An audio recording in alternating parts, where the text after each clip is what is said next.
baba. Ani would body we wagi nga baba.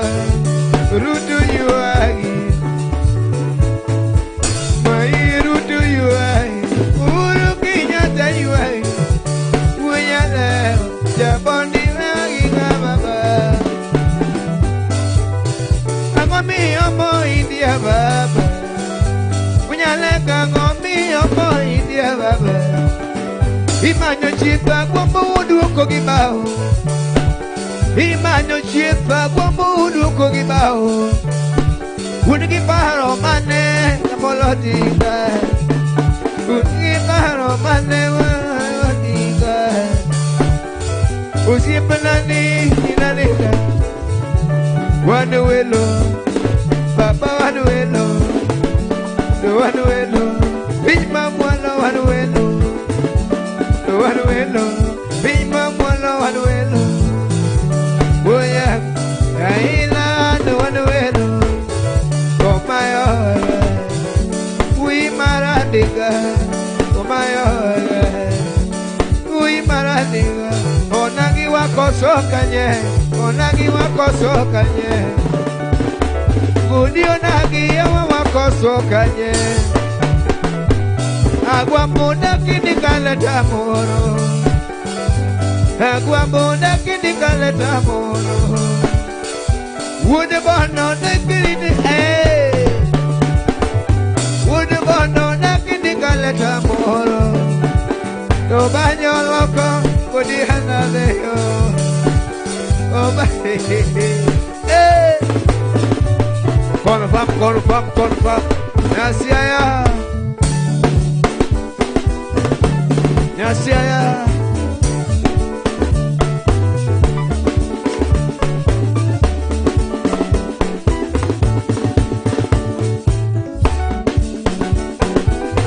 Bobo do sipna.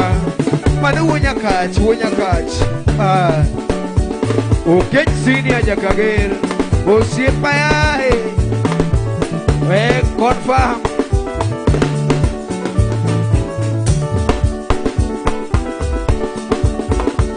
Nasiaya Anita mama.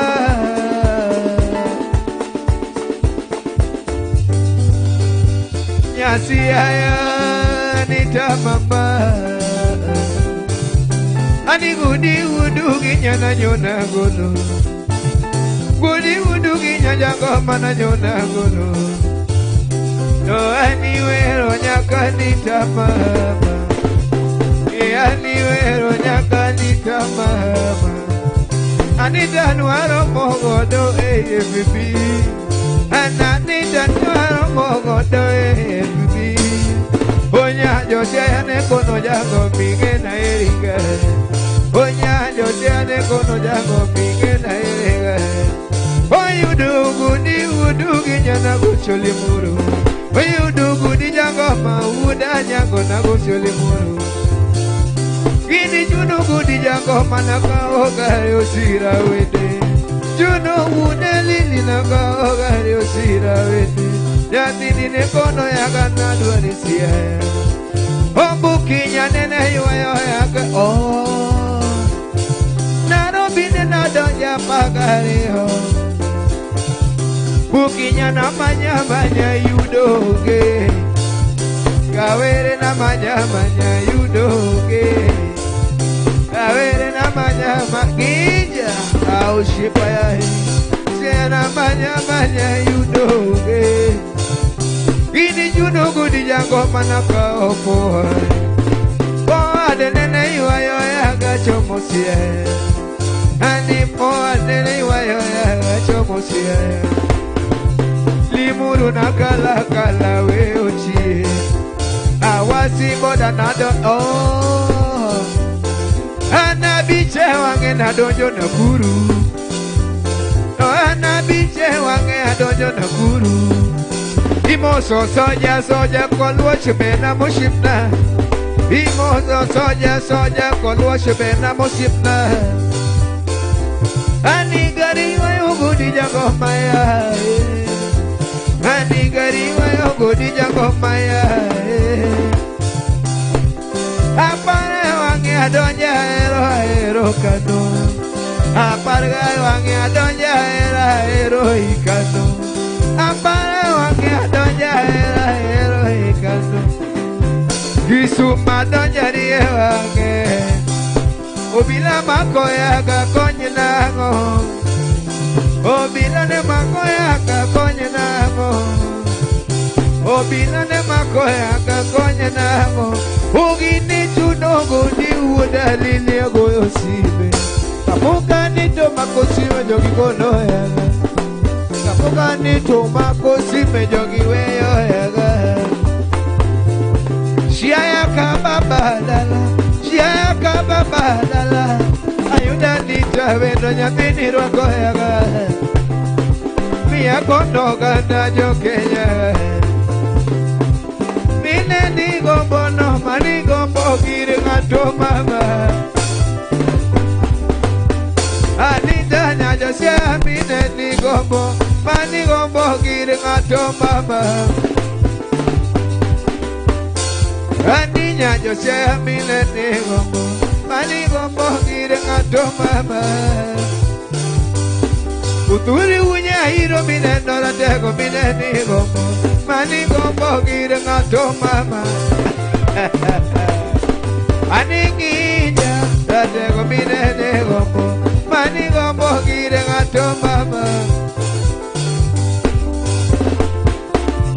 Balabiru chuoi Ani balabiru chuoi Ani adonge biro maki Anadonge biro maki Kodi wudu genya jago mana ero nyako Kodi wudu genya jago mana ero nyako Ani wuda nyako jangolo na oh mama Ani wuda nyako jangolo na ero nyako Mama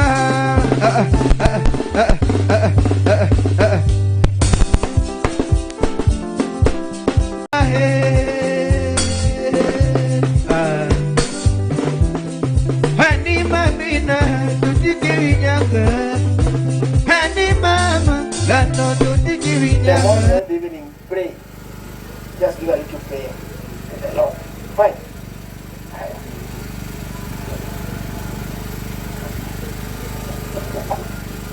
Okay, God is good and all the time. Amose jotelo duto mantie ka. An gi nyinga iluonga ni Charles Omenya Ajula. Roslyn en nyathi nera. Seche ma wantie ka ni mana nyamera. To kana winjo ni gima kamae timore ka, mano onyisa kod mama nane, to nawacho ni nyaka chopie nikech mana nyamera. Gima nyamera yudo ni, mana kaka jatelo osewacho, ok nyal yude ji te. To bende iyude mana ng'at ma characters ne nochakore maber kawuok e skul nyaka kamodaki. Timbe ni adier kuom Nyasaye, mar adier timbe ni karicho to gimoro bila ni ok nyal yudo. Ji mang'eny sana osegombo mondo mi orwak uniform muneno urwako kanyo, to ok ginyal rwako to nikech timbegi.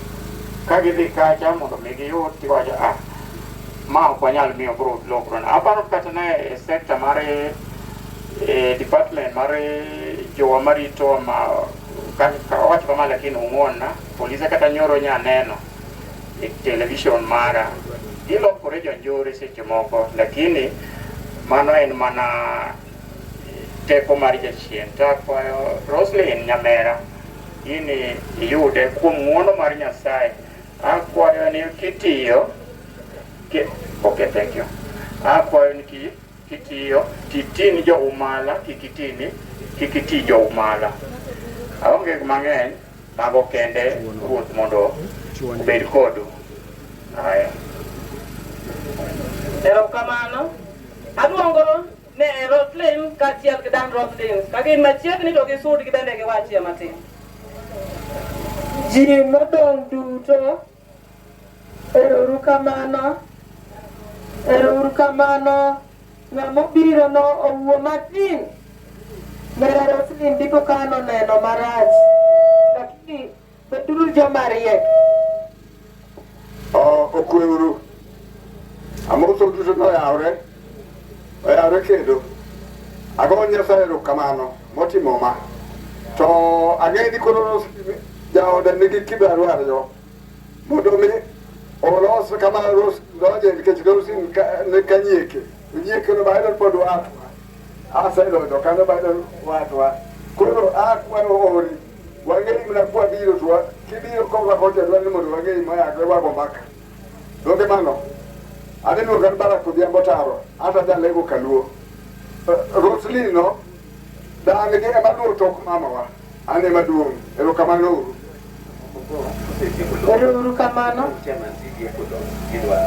Erokamano. The chairman CDF, we recognize your presence.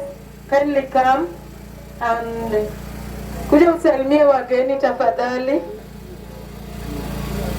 The chairman CDF, Mr. Bernard Were, our own person.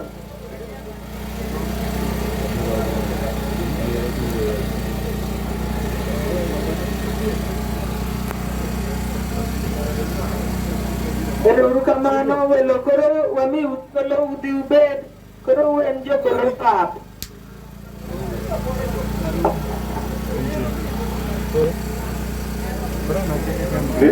The master of ceremony, Madam Chief, our chief guest, Bwana DCC, distinguished guests, ladies and gentlemen. God is good, and all the time, in the interest of time, again, Bwana DCC, indeed, nature go mkutano moro office kocha, lakini timu mkutano wa podibie, wan kakajo umala, wamor, coronation motim kawuono, mar assistant chief. Warua kigloetwate, kidogo support in your duties. One kaka CDF, one compliment the local administration. Chief, I'm assuring you, Ibiro made a very good office.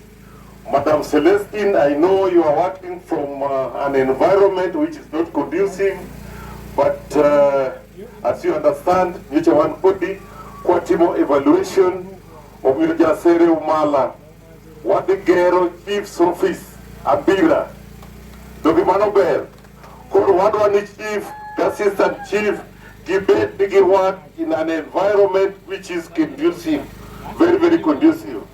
Nikiche, they are very important as service providers, Kidoa More, DJ Bagitimo. The late Grace, Noti Maber, Kidosani Kurwaido Gamama. We hope no burbrut yo maber. Kako chako, waneno ko chako maber. Idurur kamano majasai dukwidu. Pamun chairman. Ungeni yudo chairman dwa CDF nkorani ya chairman dwa mas CDF Unguja sub county Dongete. Kopi to ikanwa chako ayud. Idurur kamano.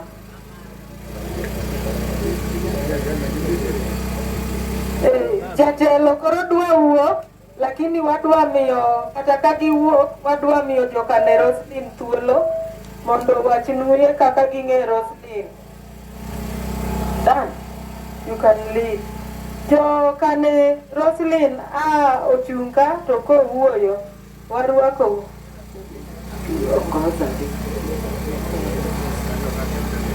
Karibuni kod luor makende. Nitie gik moko mochunoga atimo numos ne ubiro kato kendo ne ochunon mondo udog ubed. Warwako ka iluongo numala, wan joboro, wan mane wakawo nyakeu mawamiyo ruoth. Ruoth ni en mana madala waboro ka ok baruda. Erokamano ne wuon Sewina ma kawuono. Kapok kawuoyo tabiro kawo thuolo ni mondo ami de Roslyn. Takwayo ni wadwa bedo kaka ng'eng to dakika 10. Wadwa goyena ni tap tap to watieko. Koro de Roslyn adwa miyo thuolo mokwongo mondo uwuo, then kutieko to kore ka wawuo.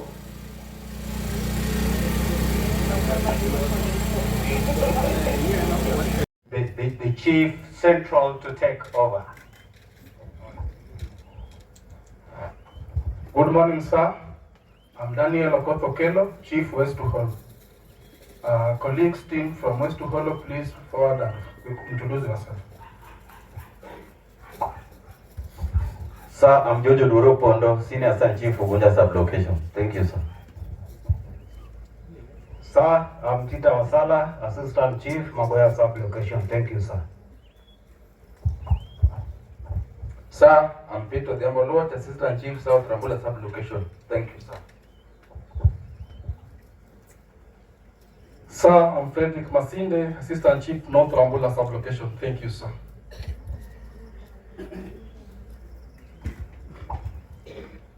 Thank you, sir. Sir, I'm Isaac Odhiambo Nyango, Assistant Chief, Irowe Sub-Location, and standing in for Charles Jumolendo, who is the Chief Hero. He is unwell. Here with me, I have my fellow Assistant Chief.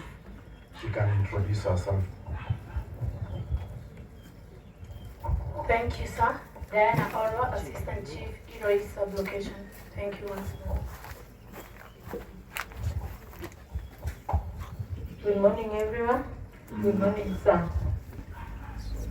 Sir, I'm Celestine Jumaolo, Chief Central Lugenya Location. This place where we are now, I have 3 sub-locations, Ambira sub-location. Thank you, sir. Sir, I'm Daniel Okello, Assistant Chief, Ambira sub-location. Thank you, sir. Morning, sir. I'm Alfred Juma Onyango, Assistant Chief, Munya Sub-Location. Thank you, sir. And the newly appointed Assistant Chief for Umala Sub-Location, who is our guest today. This is Umala Sub-Location in Central Lugenya Location. She's Roslyn. She's our guest of honor. Karibuni nyote. Karibuni kwa hii sherehe. Sherehe marmor ni sherehe ya sherehe na ya furaha. Sasa kila mtu awe na furaha. Nitaita watu wachache wakuje waongee, lakini bado watoto wanataka kutupunguza.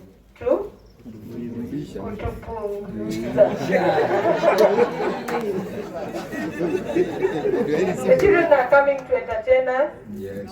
Kindly come and entertain us. They are called Lexter Academy. Very fast. Children faster than Luwani.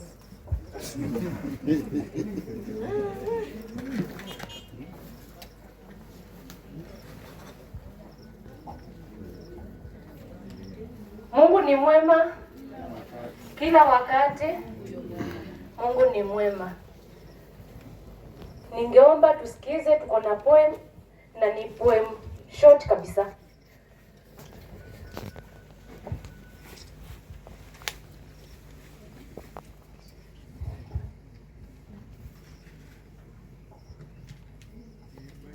Here are grade 6 learners from Lexter Academy with a poem entitled We All Celebrate.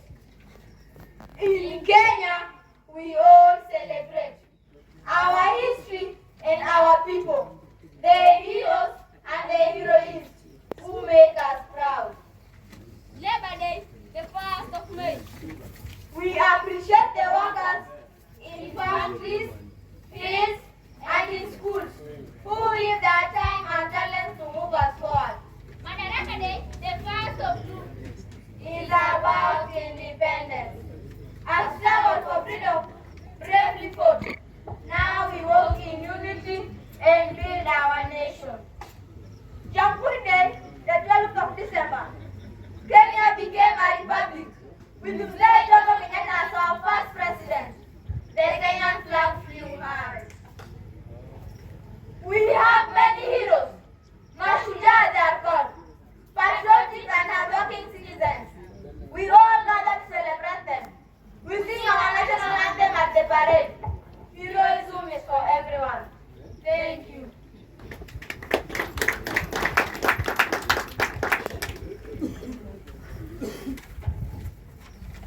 Congratulations, young children. Mmeelimishwa kweli kweli.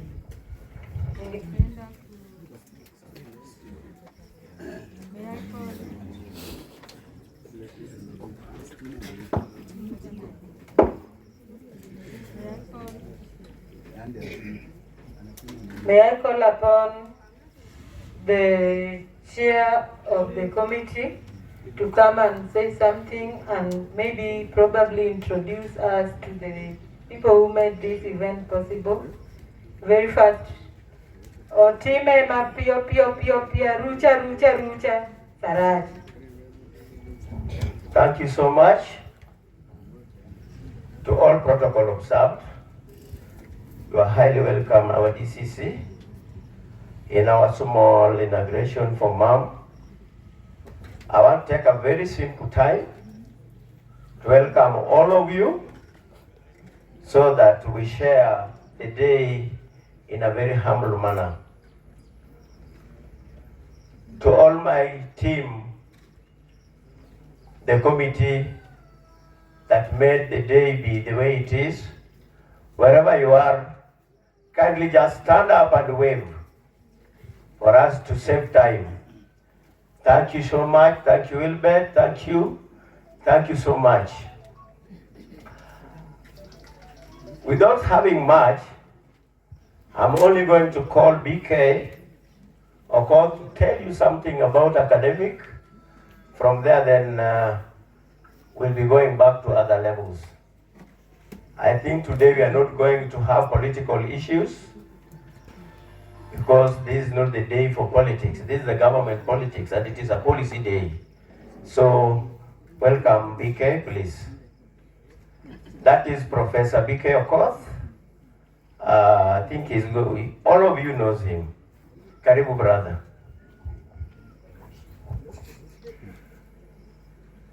Habari zenu.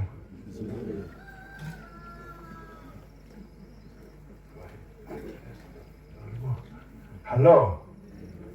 Can I speak in Dulu or English? English. Okay. He over-promoted me. My level is just there.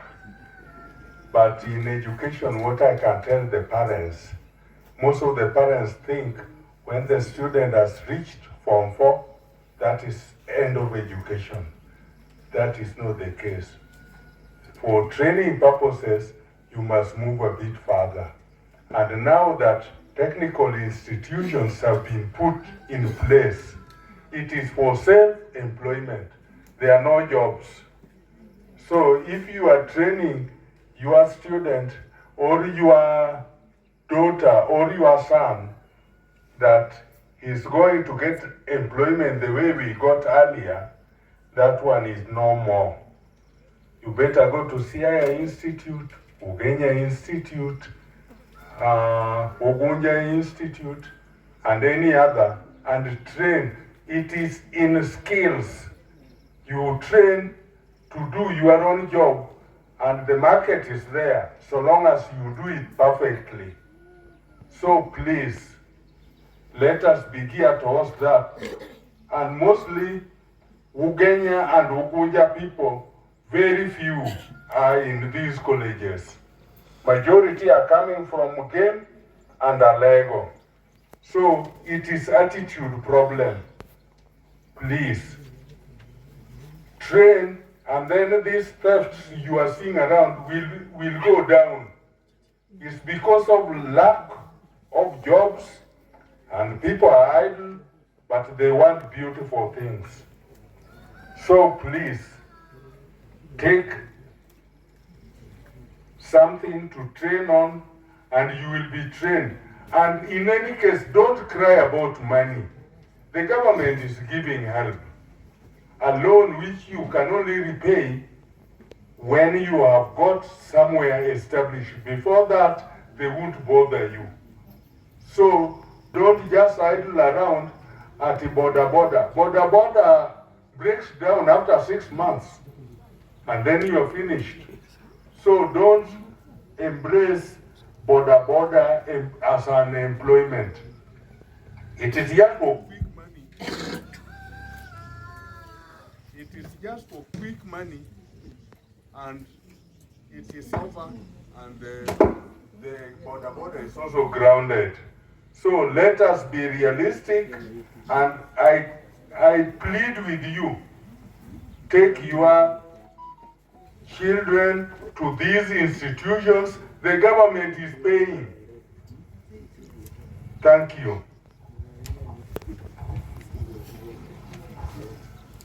With due respect, awacho ni koro jatelo ma japuonj koro bed piny kech thuolo wan go matin.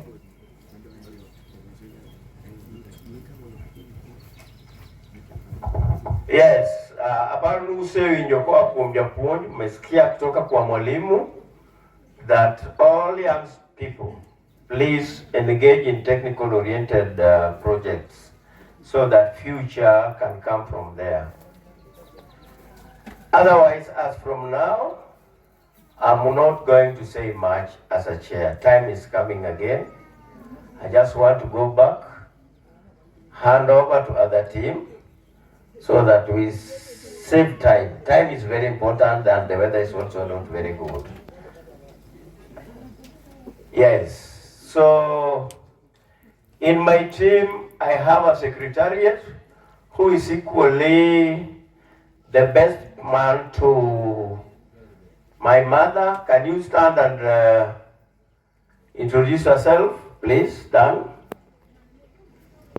That's my secretary, just wherever you are, please. Just where you are.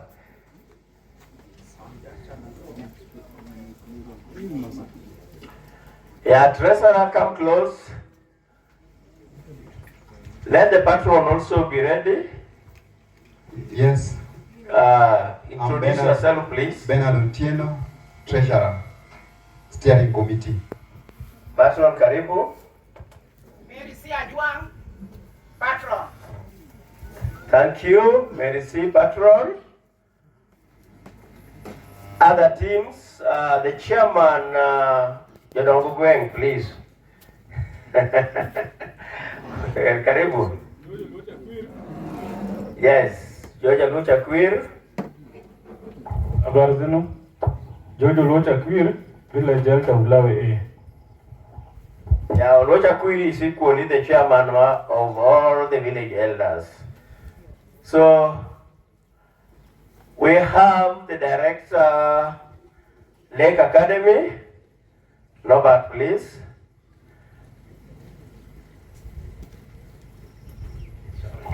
All protocols observed. I'm Norbert Omuga, Director of Lakes Academy. Okay, thank you so much, Omuga. Nyakwala. Karibu mama.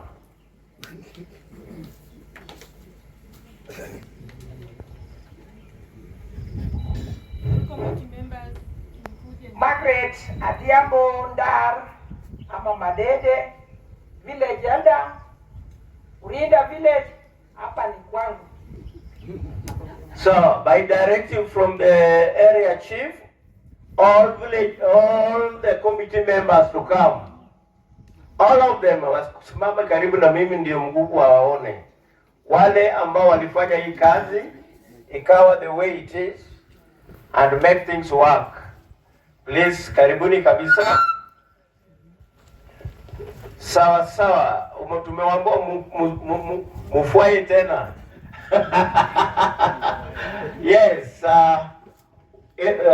Okwiri bado. Endelea. Okay, I'm Eli Okwiri from Asere A. I was the organizing secretary. William. I'm Joseph William Otieno, known as Wilbert, the events sitting arrangement. Okutu Enoch, member. Sylvester Mamboleo, village elder, hapa Umala. Martin Juma, committee member. Udwaro Morris, committee member. Yes, yes, yes. Pamelo Nyango, committee member. Janet Ogola, committee member. Josephine Msando, member. Repeating again, Mary C. Adwang, patron. Baba. Paul Musando, village elder, Upper Omala. Yes, George Musando is our elder. He's equally the father to the new chief. So I want to believe everything is in order. We can go back and have a seat, please. To end chairman. Let me call upon the family. Utim Pia committee. Family representative Paul Musando Rateng, Josephine Musando. Musando Rateng, Chung. Birwa kwelo pio. Genyara Chung. Timuru chap wendo chiegni ayo.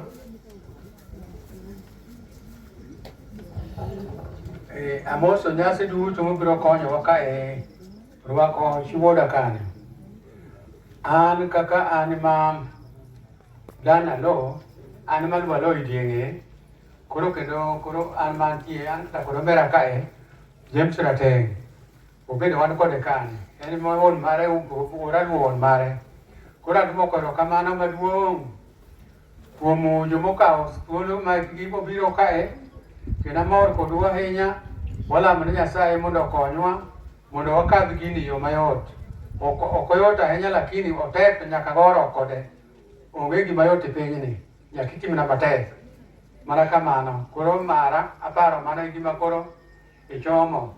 Kik obuogi, mana kaka kodhiga. Onge gima yot, mana kamano.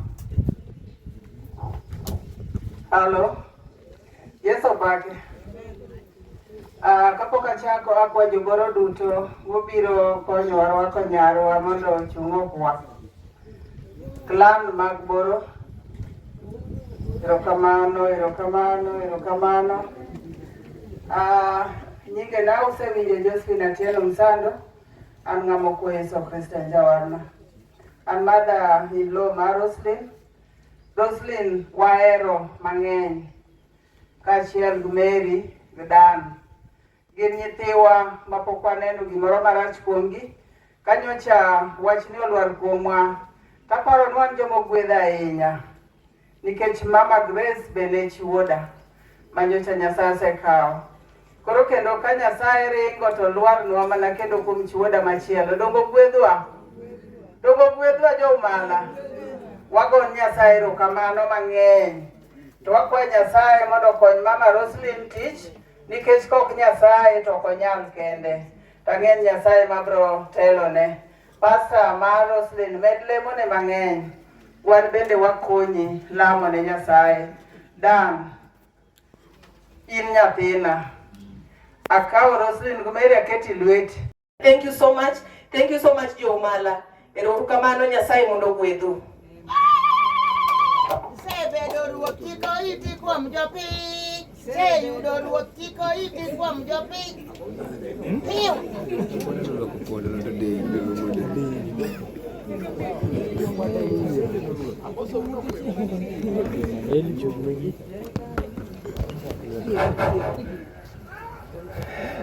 Anaduoko erokamano. Aduoko erokamano ni bwana DCC, ACC, chiefs duto mochopo kae, kod any security agency mantie kae, village elders, kod wendo moro amora mantie nyasi ka mokawo thuolo mare mochopo ka. Bwana DCC aduoko erokamano. Mokwongo adwa nalos kaka Jaumala. Aduoko erokamano bwana DCC kanyalo paro tarik 20 chieng' Mashujaa Day emane intie Umina, e pap Umina. Taparo ni singo mane isingo ne Joumala nyiso ni bwana DCC in jadier kendo ichungi wachni. Enachiko ita malong'o kanilando thuolo mar assistant chief ni. Niwacho ni Joumala Thuolo mar chief kendo chako kethi interview margi wadhi mar adek. To miyauru ng'ama miyo. Joma chuo ondika lakini miyauru ng'ama miyo. Odiochieng' ma kawuono wabet nyasi ni kwaneno ni singo mane singo jo Umala ne en adieri. Ni Roslyn anagonyi ni jopiny. Iting'gi kaka sirkal dwaro. Kik iting'gi to iting'gi. Adwoko erokamano ni kamati loso kamati ma joma dongo tek. Jomala en gima tek. Joma dongo kila ng'ato nigi pache. Inyalo wacho gi ng'ato ma to ka piny orutu kara en gi moro, unyalo bet ka to wacho moro. Mondo iriwgi karachiel ji 80 gi wiye. Ok en tich mayot.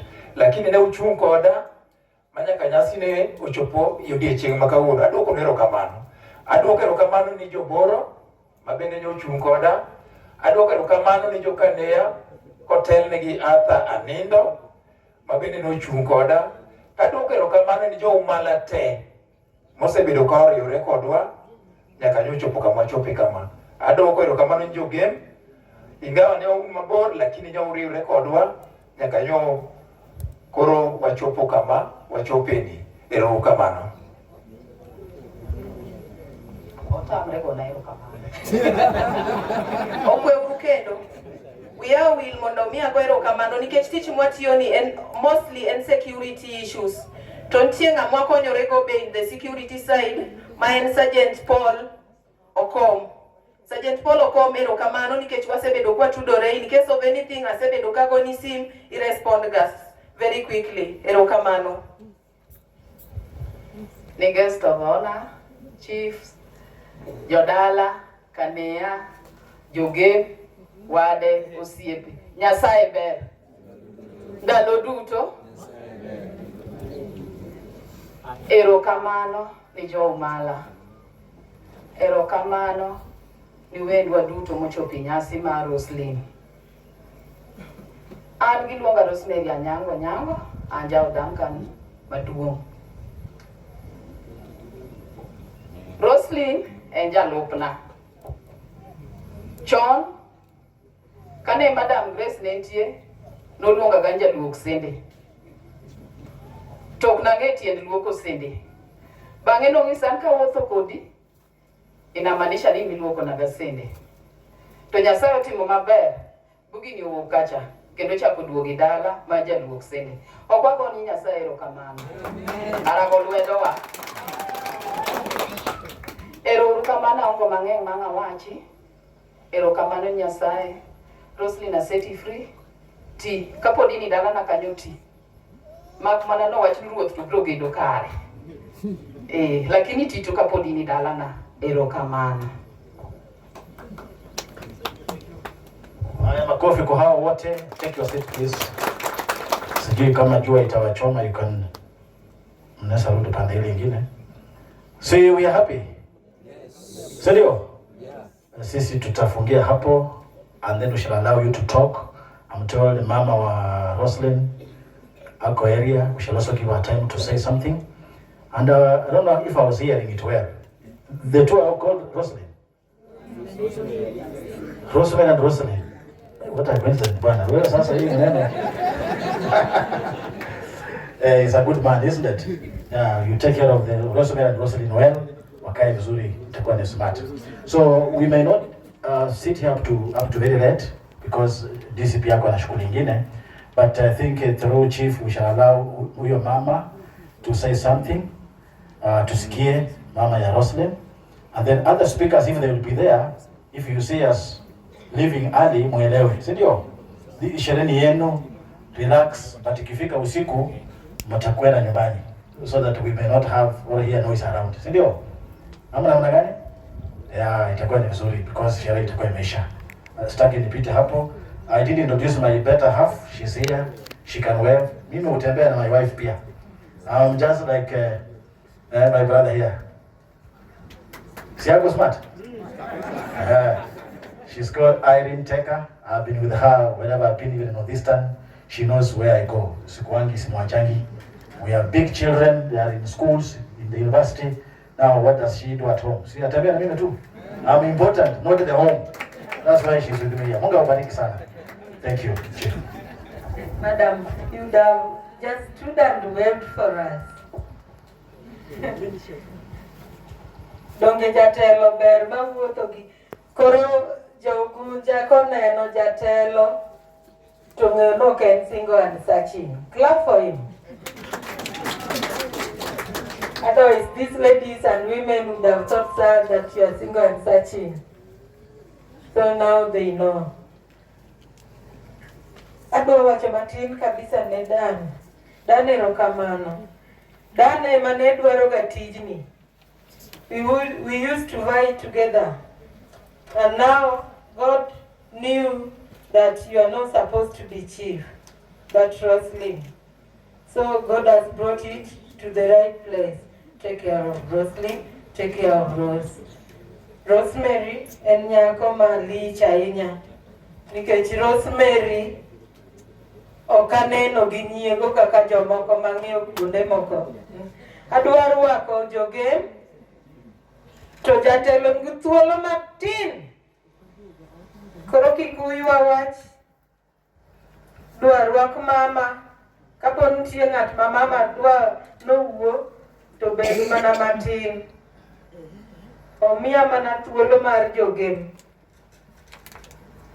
Sir Duncan Onyango Alo was seeking for permission to give the uncles, his uncle's son. Uncles Dan, wachni jaduong' anindo, iring, iwuo matin kaka iriek gacha, ring. Jaduong' anindo, nying Mam Seveni momi no to gol, rachna. No, chaka, no. Agora kamana bwana DCC. Kenda agora kamana malich kabisa na ukapara function nyalo bedo kako bedni. Amor ko duto kabisa tetela. Agora ndo kamano kendo gino kapar nyalo bedo maber kako bedni. To Nyasaye motele momiyo koro en kama. To aneno ka bwana DCC bedo maber. Timne moko duto ni sawa wan kae wabro konyo chief manyien mar assistant chief Momala wabro konyo gi yore te wang'ado ne rieko make kitim to mato tim nimar wan wasebet gi chief mang'eny chakre location musima koro kamarach wabro kwere to kamaber to wabro wachena rite maber to mate to marach maji mwabro tiyo bwana sisi bwana DCC manye mwachung kodo wabro tae kaka Nyasaye nondiko wan waonge weche mang'eny Momala en kama dieti tek to wabro tiyo kode kaka nyalore mana gober duto agonyo kamano bwana DCC gi kamati duto joma nyoro chano gini bwana ber duto te team manyon ka agonyo kamano kendo chiemo ukonyo ng'at machielo gima ne utimono amor.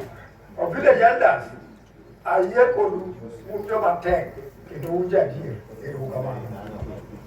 Ano iluongo ni opinion leader marwa to en Nera Dan. Mama nene en villager. Akwa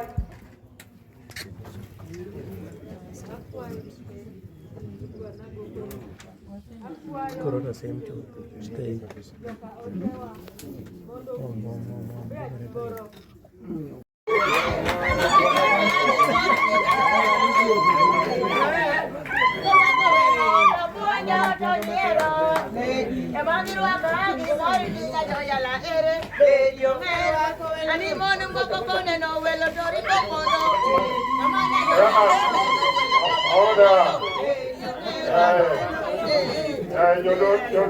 Jodoh ni nyoli no gani.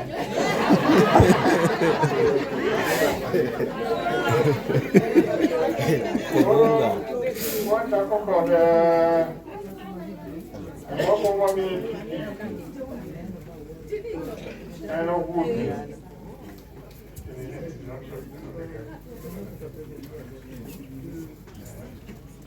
gik mirwakonegi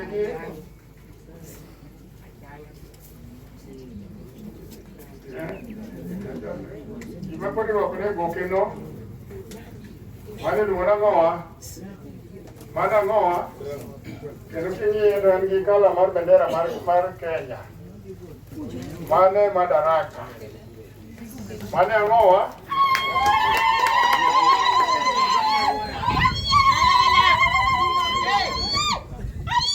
mano Madaraka kendo en bendera mar Kenya ikete goke koyudi go in kokomi imaki ento chake kawuono terwakne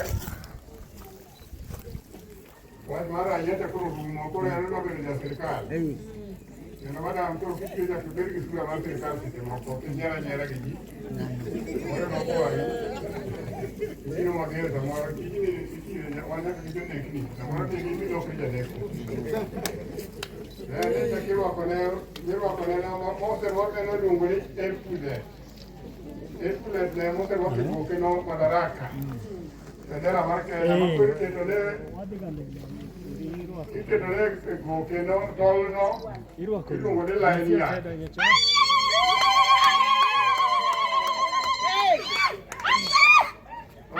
tolno jabedo gi filimbi moro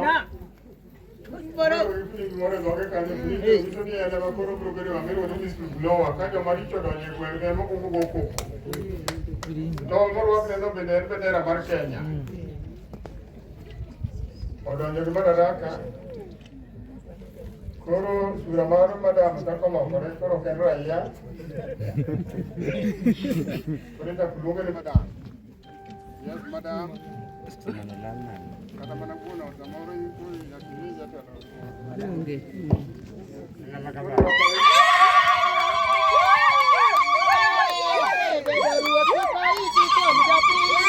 Sebedo ruoth chiko iti kuom jopiny Sebedo ruoth chiko iti kuom jopiny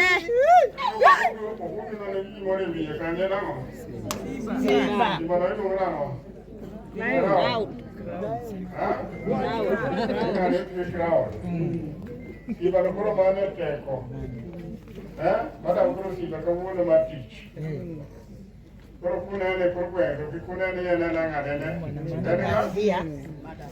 siba mar ang'owa kendo mana e alwora rwako ruoth ma nigi nyieke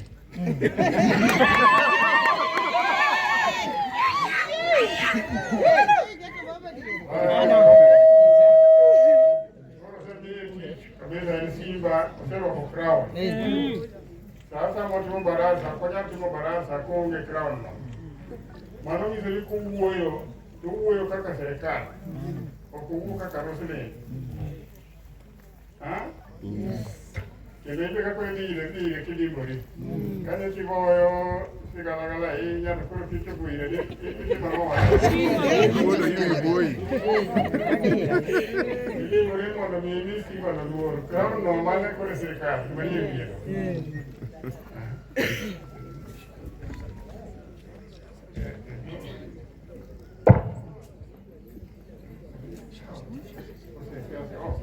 kendo inyalo luok moting'o lwete no luoke no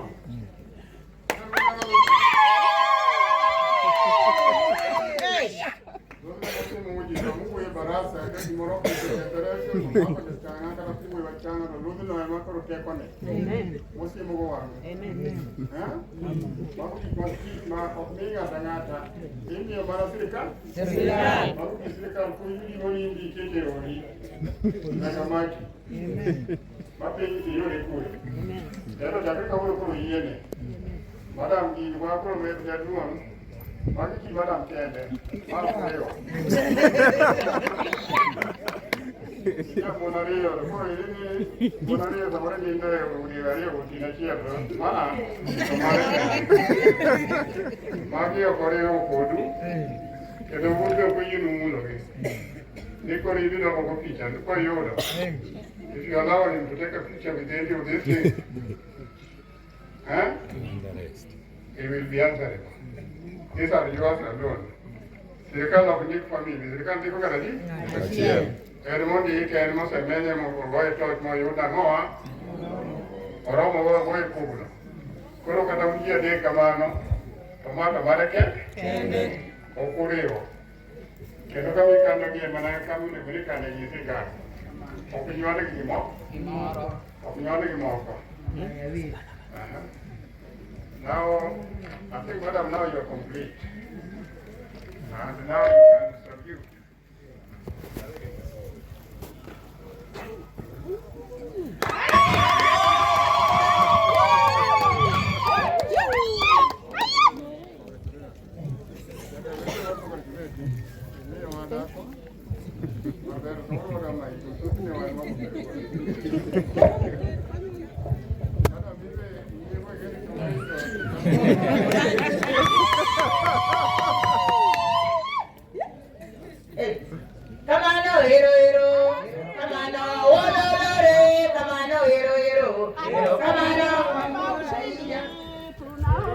Ngoja kidogo. Ya, limoni wewe.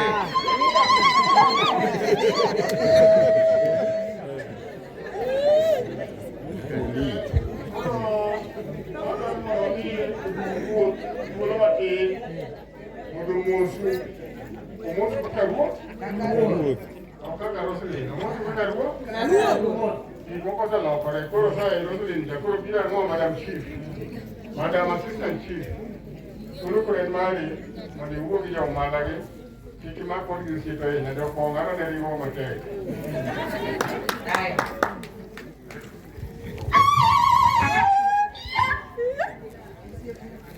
Amos Houduto Nokweuru. First and foremost, I want to thank the Almighty God. Nyasaye mom otingoma okendano. Koro agone Nyasaye erokamano moloyo. To machielo adwa go erokamano ne the government of Kenya for giving me this chance to be a representative of the national government at the sub-location level. Machielo achaka gone my DCC erokamano nikeche no winjo ko wacho ni tijini en achiel kuom the chairman ma chair the board masamiti mo interview. Through this success okalo kuome mondo mi ochop kama ene successful ni. Agone erokamano mang'eny. Machielo achaka go erokamano ne family mara. Gisechung' koda, bedo ka gijiwa kinde duto. Moloyo ago erokamano ne jogo mosechung' koda saa ka saa kata ka go simu to ging'e ni ginyalo chung' koda. Achaka go erokamano ne my boss, my supervisor who is the chief, gi my colleagues. Tijini okinyal tiye kendi. So many times you do consultation. So they have been there, sama idwaro consultation to gin ready mar timo mar mi the right direction monegi team. Ago erokamano tang'e ni pod ubo medo chung' koda. Ago erokamano bene jo umala gi village elders. Village elders erokamano nikech une mukonya tich piny ka. Ka ok un to kanyal winjo weche mawuok e tung' kocha gi tung' kocha. Usebedo kusira every time asebedo ka yudo wach ma koni to ma koni nikech une it gweng' kuma gweng' nitie. Agon erokamano akwayo ni wamed tiyo. To wamed tiyo mana ne ber mar umala. Kik wati ne rach mora mora to wati mondo ober umala. Mondo walos umala obed kama ji nyalo riwore, kama kwe nyalo betie, kama ng'ato ka ng'ato nyalo gombo bire mondo tim gire moro maber nikech bere man umala. Machielo achaka go erokamano ne committee mano organize team ni. Ma en gima ka committee mochung'. Machielo achaka go erokamano ne jogweng' duto takwayo ni mondo wamed tiyo kamoro achiel. Mondo omalo dhi maber. Okan gi mang'eny bing ni jogem to pok no wuoyo koro kang'e ni chief bo miyo gi thuolo but anyalo weye gi kanyo. Thank you so much bende. Achaka go erokamano bende Rosemary en madam mochung' e bath Duncan. Dala ne madake. So nikech yie mare momiyo adak e dalane. An pod aonge gi dalane to wenda mabiro donjo kanyo onge moseriembo.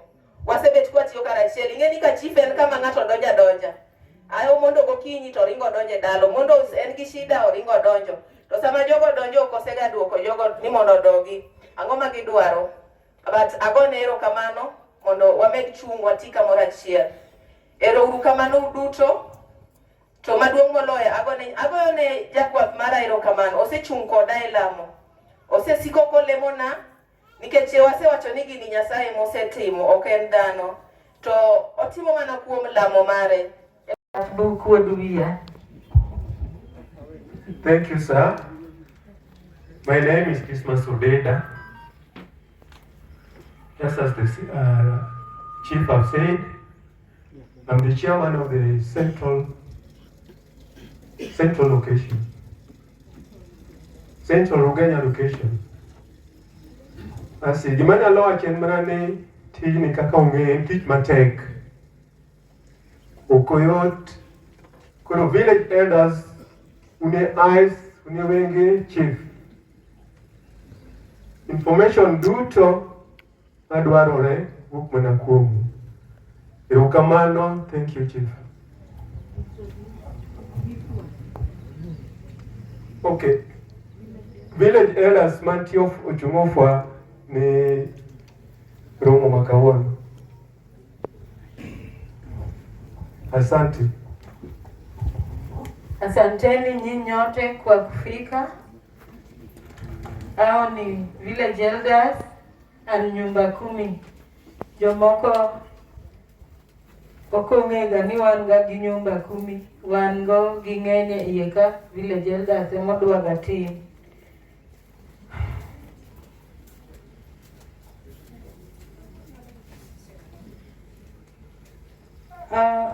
Village elder representative Mar Umala.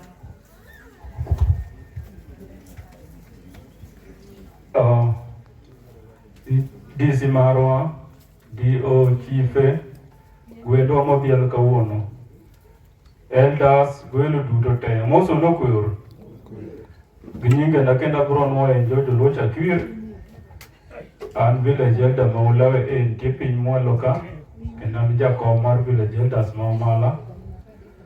Gimanya Lawacho to Ongen Kitchkawona Nyasi Makawona in Namamor. Adwa Nawacho ni Kakawanu Malaka. Wako erokamano maduong' kabisa kuomiwa jatich ma tiyo matek. Nicho wasebet mang'eny ka waonge kod jatendwa manene ijolwaga na kod mamoko kamoro ni oae to moro ni wilre. Koro sani wago erokamano nikech wan kod ng'ato ma wanyalo tigo pile. Mane morna maduong' ahinya. Waonge gwacho mang'eny nikech kawuono ok en chieng' mbaka, en chieng' nyasi mar rwako jatendwa. Koro gima wanyalo wacho mang'eny onge, arwak warwaka. Erokamano. Roslyn went to school and her teacher is here. Mwalimu wa Roslyn. Tamnie urjapuonj kabiro. Japuonj wa Manasrembe. Our guest of honor, the DCC, Madam Roslyn, who is now our chief guest today. Welo duto mantia mosuro kweuro. Mimi naitwa Charles Anyango. Mimi natoka Uhondo Kotosimbo. I come from this area. But for a long time, I was a teacher in Srembe Primary School, and I head teacher in that school for 18 years, where I taught this young girl. Roslyn was a very good pupil, very disciplined, very obedient, very straightforward, and very smart. Just like the mother. I wish the mother is here. I'm told the mother is coming. When I taught her, she had the privilege to become the head prefect in the school, where she managed the school very well. You know, head prefect ni mtu wa mkono wa mwalimu mkuu. Ukitoka unapata some information in the school. This girl has been very good. Rosalie, umepata kazi ngumu. Kukua kazi as chief is not easy. You are dealing with the people that you know, and they know you from your bedroom to where you are. Make sure you are informed in whatever you do and very fair, and be a lady of integrity. Jodalawa, Jumamon, Mege are very good leaders. Kamara Mama Dakotele is always very good. I've seen it, and therefore you have the best. Give her support, and also pray that God gives you support to do well whatever you are going to do. Thank you so much, and may God bless you. Watching the Rosalie Munen Okano, okay, Nyako Kalo Kanyo, and Nyako and a half. Gima ber ni welo erose biro to kanye ma diga chope girie achie gini wegi. One tier called representative, we have our MCS representative amongst us, the representative of MCA Edwin Martin Otieno Lord Major. Thank you so much, Madam Chief. To the DCC, to our chief guest, Madam Chief, Kijo Umala, Amoso ni Merembe. Merembe Jo Umala. To dakumole to wangu chief mwenye. Dakumole Jo Umala. No diching maber, manyaso yomiwa, manyako wabedi mamor. Gitulo ni, akaw mana nafas ni, wawachino kenching siasa, to bende dubedi gino marach kanyasi maber ma chief okilonwa waloko kar siasa. Ginyinga en Bolton Dominic, an ward manager, Ugunja ward, tabiro ka niaba mar MCA mamarwa, Mheshimiwa Edwin, no gombo mondo chop kodwa ka, bato konyalre, nikech tarigni odonjre gi tarik mar SDC, matimre Jamhuri Ground Sami. Ukaw mos ma Mheshimiwa? Ukaw mos ma Mheshimiwa?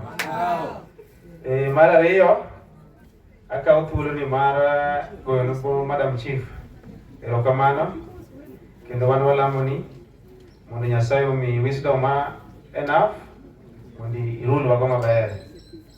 En gino maber ka wano chief or assistant chief mamiyo, joma mine gi gin joma ng'e tich, kendo joma mine gi gin joma ng'eny ne gilando mana kwe. Kata mani mier kocha, mier mamon oloyo chwo be mier mantie kwe. Ariaso koso ok ariaso? Ariaso joma mine? Joma chwo to bro wacho no machande chwo oloyo, lakini wadno nitie kwe. Nikech dhako rule, telo dhako en telo maber. Koro an akwayi ni telo maber, ang'eyo ni kamintie no, akwayo mana ni bed flexible. Just be flexible enough makata kumanyi gotieno. Akwayo brother mondo witi mana nafas nera, mondo mamu tinwa maber. Mar ariyo, ang'eyo ni idhi act kaka link between jogi kod the national government. Riwa maber.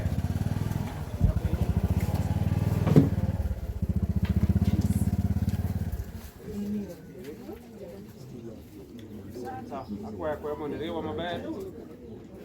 Piny kadwaro neno national government. Aparo ni Ruyu services go wabro nono maber. Mogik, akwayo jo Umala. Seche mwakwayo chief mondo tino maber, wabende wakwayo mana mondo wamiye luor, wamiye nafas, kendo wamiye nafas maber mar mondo tinwa. Dola nyalo bedo gino marach, koko na Mrenga of Fraternity aneno gi chien kacha, chief waduto mwan go sub county, warwako Umala, mad Nyasaye gwedhu. Ero kamano.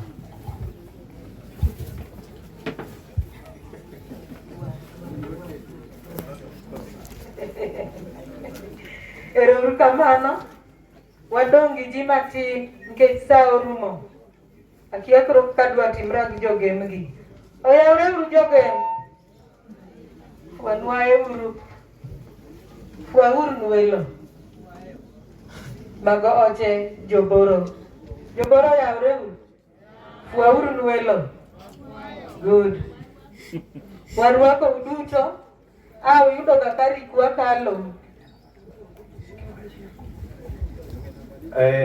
Agomos, aduogo matin.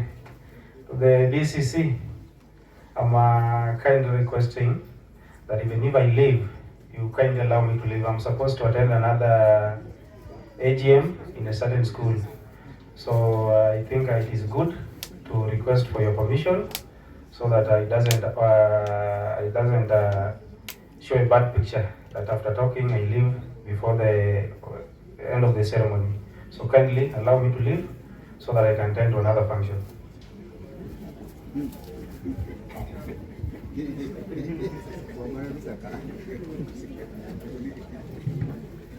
Okweuru, jogeni dwaro nofus muya.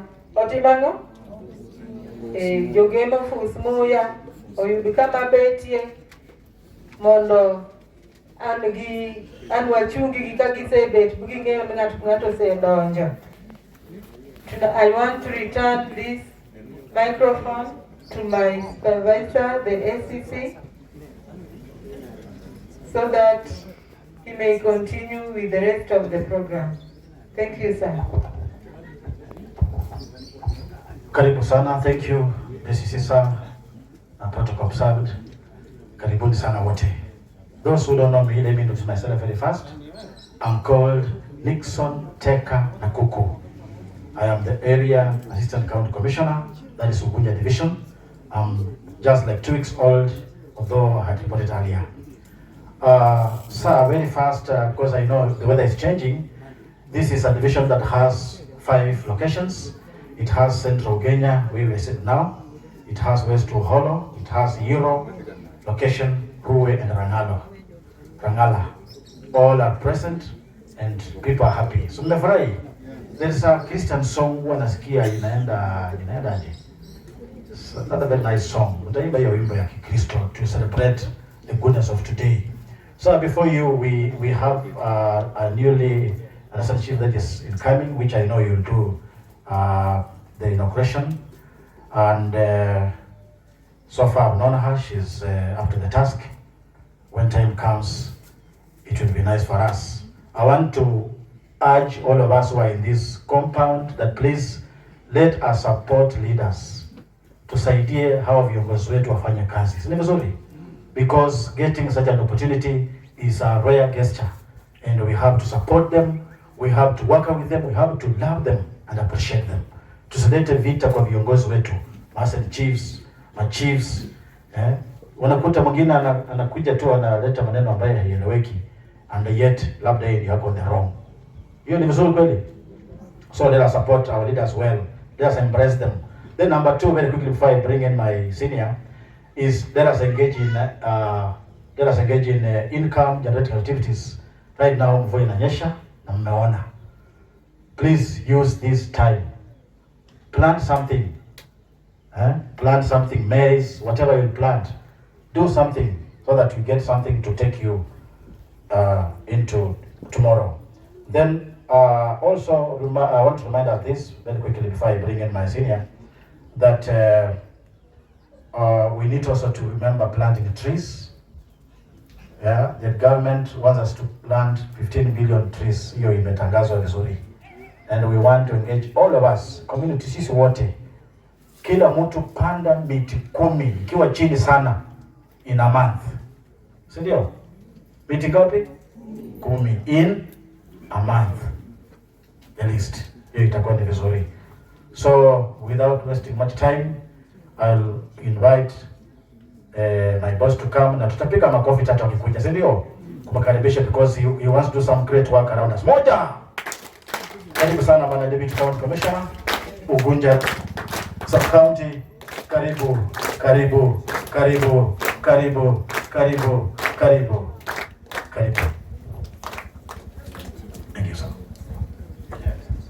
Thank you, Bwana ACC. To the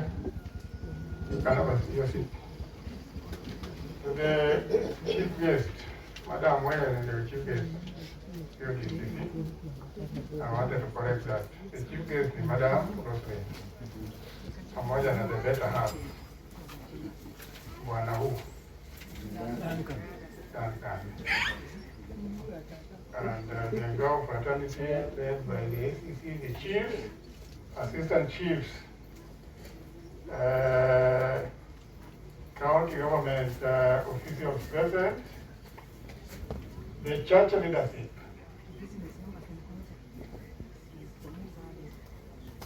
village elders, wanabiashara, opinion leaders kwa jumla. Good afternoon. Oimore. Oyawore kijalejo. Mrembe. Yore. Namge.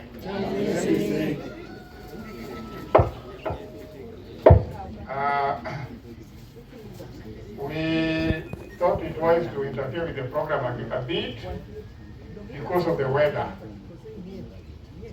And you know what brought us today, nitajaribu kuchanganya kabla kiko lugha. Anano jo makoro wacho kizungu. So ndio makoro wacho nege dochi. Kudonye nege.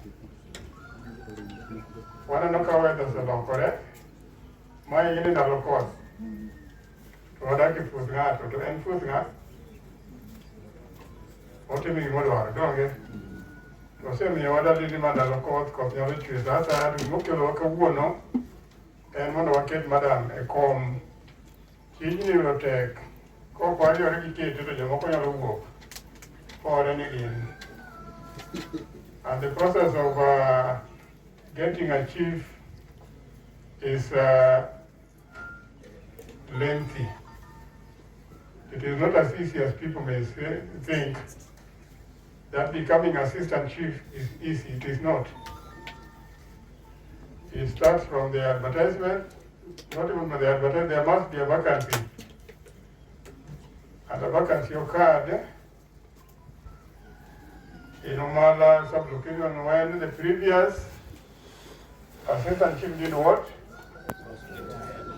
Retired. And you know, this is the grassroots officer linking the general public with the government. The government cannot have that office being vacant for long. Because when that happens, the people who suffer are on age. And of all the sublocations we have in Ogunja sub-county, 21 of them, Umalas will be the toughest.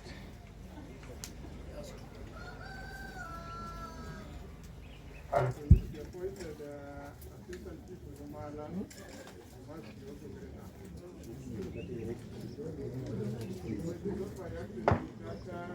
arrived on the choice of Madam Roslyn.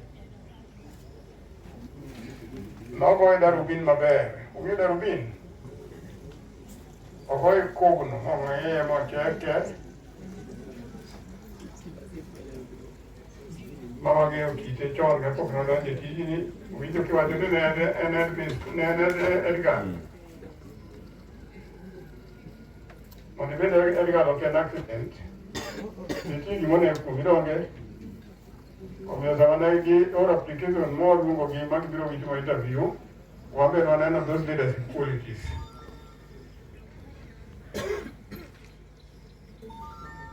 And for somebody to be appointed as chief is not the job of the DCC alone. The DCC is chairing a panel made of different heads of department. So she went through all the processes until where we are today. Today's activity is called installation of the assistant chief, the successful candidate, which is part of the interview. And actually it is the climax. It is a requirement that somebody once appointed assistant chief, she should be brought forward to the public within that sublocation. Why? You don't think I'm going to say, can we move to number chair? He came in the job pay, Mogit Yonagi. Cosa Yakni, Mayan Modom, to call it in the job pay, Yomala. Modonene. Nema ngamoti mama o yer gidano kano yere ginga o yere ga na sai no ye chon Dane no yiere sano Nyasaye to noyiere chon kapok ochopo piny polo. Ke Nyasaye okwago jotelo te e tienge duto te mag piny. Koro idwa ni wakele ne public mondo nene nikech nitiere jomoko bende maketo korgi luongore ni gin bende gitelo kanyo to gitelo kanyo nikech bende nitie joma notimo interview ma ok nokadho ng'at achiel nyaka bedi kendo wakwayo ni joma notimo interview kode who were not successful if they are here with us or not, this actually marks the end of the interview. You are not her enemy. She is also not your enemy. You are still part of Umala community. Kindly embrace Madam Assistant Chief, work together. There's always a chance,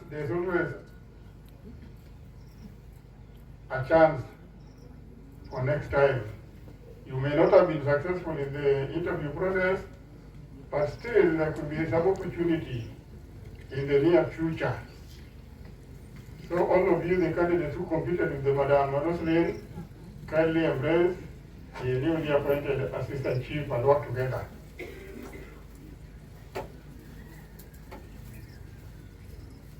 Koro odwa kete mondo ka wadhi mbele gi budho kata koro wadhi mbele nyaka piny oru hata kama unataka kuleta inaitwa nini nyatiti umekubaliwa siku ya leo, lakini kwanza kabisa wacha tumweke kwa kiti alafu naendelea na sherehe mpaka kesho.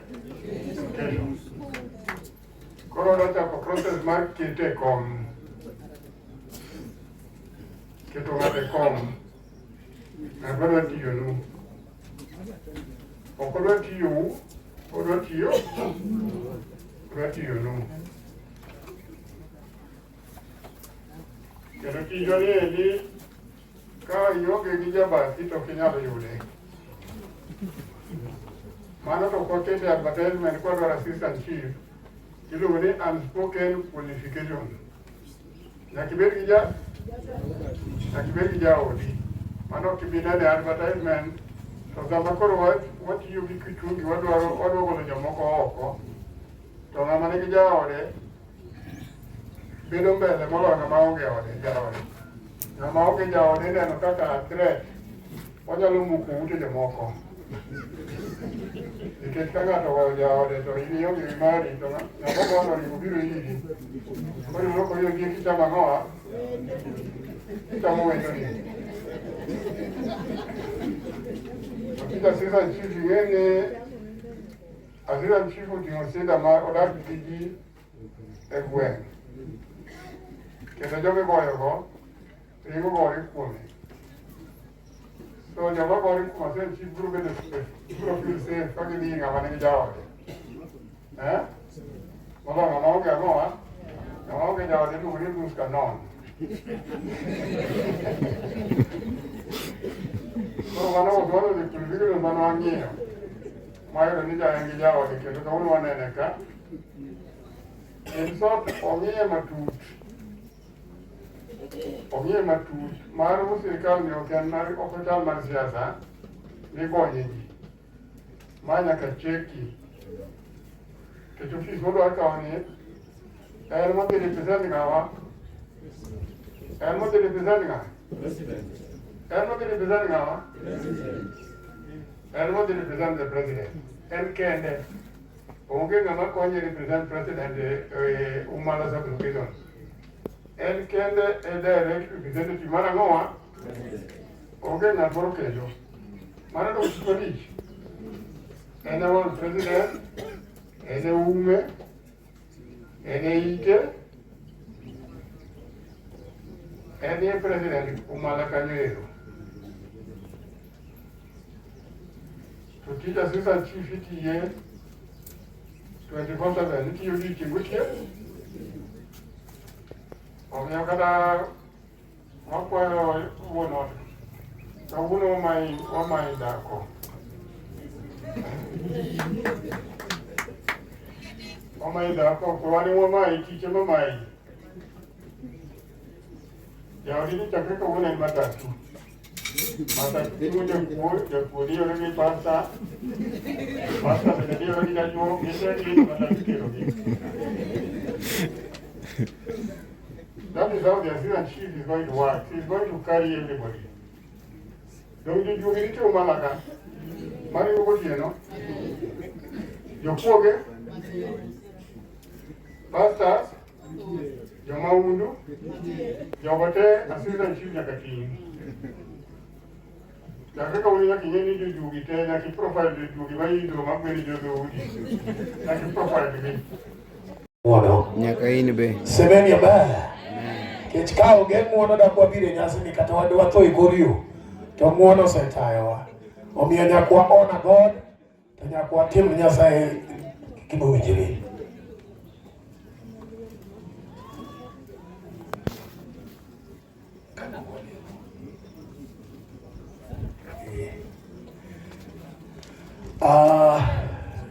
Nere nitie gimonego bed ni chiwo ni Roslyn kapok wagonye guon mawuok e toka ka. Ok amiyo nafas. Aninya Joseme mabigina gindima. Aninya Joseme mabigina gindima. Yera na mama. Yera na mama.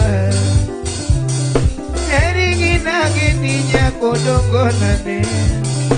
Ani mama bela vinya kalungi mama. Ani mama bela vinya kalungi mama. Yera na mama. Yera na mama.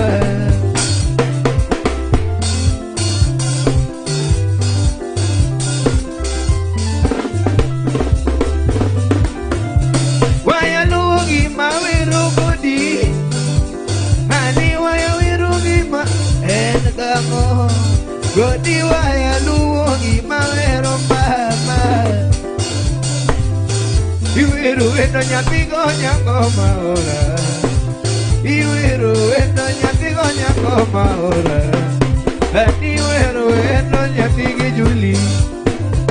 Ani godi wero eno nyathigi Juli.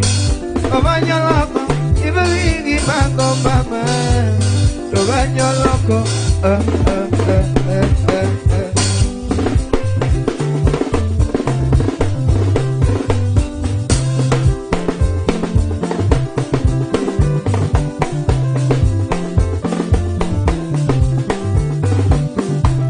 Confirm.